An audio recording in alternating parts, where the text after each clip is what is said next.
Phoenix வந்து நாங்க எதிர்பார்த்த மாதிரி தான் படமும் இருக்கு. அதனால வந்து நாங்க வந்து கொஞ்சம் வந்து கஷ்டம் எல்லாம் படல. ஏன்னா நான் பயங்கரமா எக்ஸ்பெக்டேஷன் வந்து நான் அப்படி தான் வந்து கடுப்பா இருக்கும். பட் அதெல்லாம் எங்களுக்கு முன்னாடி தெரிஞ்சு போச்சு. ஏன்னா இன்ஸ்பிரேஷன் யாருன்னு சொல்லிட்டு உங்களுக்கு எல்லாருக்கும் தெரியும். சரி, இந்த படத்தை பத்தி சொல்லணும்னு பார்த்தீங்கன்னா பாக்ஸிங்ல தான் இருக்கு. பாக்ஸிங் வச்சு தான் வராங்க. ஆனா ஒரு பாக்ஸிங்காக என்னென்ன பயிற்சி எடுத்தாருன்னு கேட்டா பயிற்சி ஒண்ணுமே எடுக்கல. அப்படி அதெல்லாம் காட்டவே இல்லை. சீனே சும்மா வராங்க, ஃபைட் சீன் வருது, ஸ்டண்ட் நிறைய இருக்கு. அதாவது என்ன சொல்றாங்கன்னா படத்துல காமெடி ஒரு சொட்டு கூட வரல, ஆனா ரத்தம் தெரிக்கும் காட்சிகள் நிறைய இருக்கு. அதாவது இந்த ஹீரோக்கு பாத்தீங்கன்னா நிறைய வந்து ஓவரா அந்த ஃபைட் சீன் எல்லாம் கொடுத்து ஓவர் பில்டப் கொடுத்துட்டாங்க. இதெல்லாம் கம்மி பண்ணிருக்கலாம். அதே போல பார்த்தா நடிப்பு சுத்தமா வரல பிரதர். நான் ஓப்பனா வந்து சொல்றேன், கொஞ்சமாச்சு எக்ஸ்பிரஷன் வரணும். எக்ஸ்பிரஷனே இல்ல. அழுவ சொன்னா என்ன பண்றது தெரியுமா? கேமரா வந்து கரெக்டா வந்து திருப்பி தரத்துல அழுவும் போது டக்குன்னு கேமரா வேற பக்கம் மூஞ்சி போயிட்டு ஒரு அழுவதை காட்ட மாட்டாங்க. ஏன்னு சொல்லுங்க. அதுதான், வேற ஒண்ணும் இல்ல. ஒன் டைம் இந்த படத்துல வந்து பாத்தீங்கன்னா ஒரு புது முயற்சி பண்ணிருக்காங்க. அதுக்கு வந்து நான் இந்த டீம் அப்ரிசியேட் பண்றேன். ஏன்னா உலக வரலாற்றிலேயே எந்த தமிழ் சினிமாவிலயும் இன்டர்வெல் வரைக்கும் ஹீரோ ஒரே டைலாக் தான் பேசிருக்காரு. இன்டர்வெல் வரைக்கும் 1 ஹவர்ல இன்டர்வெல் வருது. அது வரைக்கும் நம்ம ஹீரோ சார் என்ன டைலாக் பேசிருக்காருன்னா, அம்மாவை பாத்துக்கோ, அவ்வளவுதான். மத்தபடி டைலாகே பேசல. மொத்தமா ஃபைட் சீனு, மொத்தமா ஒரு நடக்கிறது, போறது, வருது. இந்த இந்த இதெல்லாம் யாருக்கு பண்ணுவாங்கன்னா, மிகப்பெரிய ஹீரோ ஒரு 20-25 படங்கள் 30 படங்கள் நடிச்சு, அதாவது ஆக்ஷன்லயே ஹீரோவான விஷாலுக்கு பண்ணிருக்கலாம், தனுஷுக்கு பண்ணிருக்கலாம். அந்த மாதிரி ஒரு ரேஞ்சில வந்து இவருக்கு பில்டப் கொடுத்திருக்காங்க. அந்த பில்டப் ஒர்க் அவுட் ஆகியிருக்காங்க கண்டிப்பா. நான் இந்த படத்துக்கு மெயினா ஏன் வந்தேன்னு பாத்தீங்கன்னா, MMA பாக்ஸிங். நான் வந்து ஆக்சுவலா ஏன் இன்ட்ரெஸ்ட் நம்மளுக்கு இதுல நார்மலானா, நான் வந்து காலேஜ் போகும்போதே வந்து பாக்ஸிங் அகாடமிலாம் ட்ரைனிங் பண்ணுவேன். சோ ஒரு ஆர்வம் இந்த பாக்ஸிங் படங்கள். நெட்ஃபிளிக்ஸ்ல வந்து கோப்ரா கைன்னு ஒரு வெப் சீரிஸ் இருக்கும். அதே வந்து ஒரு 2-3 வாட்டி பார்த்தோம் நான், 7 சீசன். சோ ஒரு இன்ட்ரெஸ்டால வந்து இந்த படத்துக்கு வரும். அந்த பாக்ஸிங்க பத்தி நீங்களாச்சும் கொஞ்சம் எலாபரேட் பண்ணிருப்பீங்களான்னா, ஒண்ணுத்தையும் நானும் படத்துல ஏங்க அனல் அரசு ஃபைட் மாஸ்டர் MMA பத்தி, MMA பாக்ஸிங்காலதான் கதையே, பிரச்சனையே அந்த பாக்ஸிங்காலதான். அந்த பாக்ஸிங்க்கு ஒருத்தன் எவ்வளவு கஷ்டப்படுறான், எவ்வளவு எஃபோர்ட் போடுறான், எதனால பிரச்சனை, அதெல்லாம் கொஞ்சம் டீப்பா காட்டணும்ல. ஒண்ணுமே இல்ல. ஸ்ட்ரைட்டா ஃபைட், ஸ்ட்ரைட்டா மேட்ச், ஸ்ட்ரைட்டா டோர்னமெண்ட், வின்னு ஜெயிச்சா சாவு, அவ்வளவுதான். என்னங்க இப்ப சார்பாட்டா பரம்பரை எக்ஸாம்பிளுக்கு எடுத்துக்கோங்க.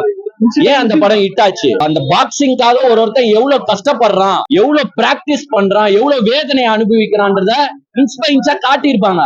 இங்க ஒண்ணுமே இல்ல. சூர்யா சேதுபதி மேபி 120 கிலோவா கம்மி பண்ணாருன்றத பேக்ரவுண்ட்ல எங்கேயும் காட்ட கூட இல்ல. அதை நம்மளே இமேஜின் பண்ணிட்டு வந்து உடனே ஃபைட் படத்துல ஒட்டணும்ல. நம்ம ஒரு பாக்ஸிங்க்கு இவ்வளவு ஒருத்தன் கஷ்டப்பட்டு இருக்கான், அவனை சாவச்சிட்டீங்களடானாதான் நம்மளுக்கு ஒரு என்னடா சாவச்சிட்டீங்கன்ட்டு ஒரு வெறி வரும். என்ன வந்தீங்க, சண்டை போட்டீங்க, டோர்னமெண்ட்ல ஜெயிச்சிங்க, தோத்தீங்க, வெத்து போயிட்டு கொலைலாம் என்ன மாதிரி கொலை தெரியுமா நடக்குது? ஜெயிலுக்குள்ளேயே. அது ஜெயிலு கிடையாது. இல்ல இந்த ஜெயிலுக்குள்ளேயே வெட்டான், குத்துறான், ரத்தம் செதறது. ஒரு ஜட்ஜி கிட்ட கூட்டு போறாங்க. ஆக்சுவலா மெஜிஸ்ட்ரேட் வீட்டுல இருக்கும்போது, நான் லாயர் வேற அதனால சொல்றேன், மெஜிஸ்ட்ரேட் வீட்டுல இருக்கும்போது கூட்டு போகும்போது கூட அக்யூஸ்ட் யாரா இருந்தாலுமே தொடச்சு கிளீனா தான் கூட்டு போகணும். இங்க கோர்ட்டுக்கே வராங்க அக்யூஸ்டுங்க. கோர்ட்ல எப்படி தெரியுமா வரானுங்க?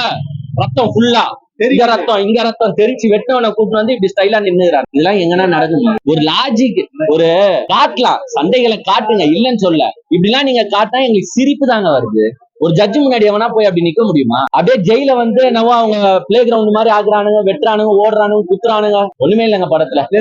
ஒன்னே ஒன்னு சொல்றேங்க, விஜய் சேதுபதி அப்படின்ற ஒரு ஒண்டி இதுக்கு பின்புலமா அவங்க அப்பாவா இல்லாம இருந்தா ஒருத்தம் கூட இந்த படத்தை மதிச்சு பையன் வந்து யோசிச்சிருக்கணும். அப்பா வந்து எவ்வளவு கஷ்டப்பட்டு வந்தாரு, அட்மாஸ்பியரா நின்றுருக்காருங்க. இந்த நடிப்புக்காக எவ்வளவு கஷ்டப்பட்டு மேல வந்திருக்காரு.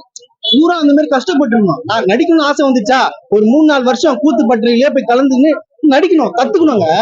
அவங்க அப்பா பேரை கெடுக்கிற மாதிரி இருக்கு. ஒரு எக்ஸ்பிரஷன் இல்லைங்க. ஒரு அழுகுற சீன் வரும், டக்குனு கேமரா வேற பக்கம் திருப்புறாங்க.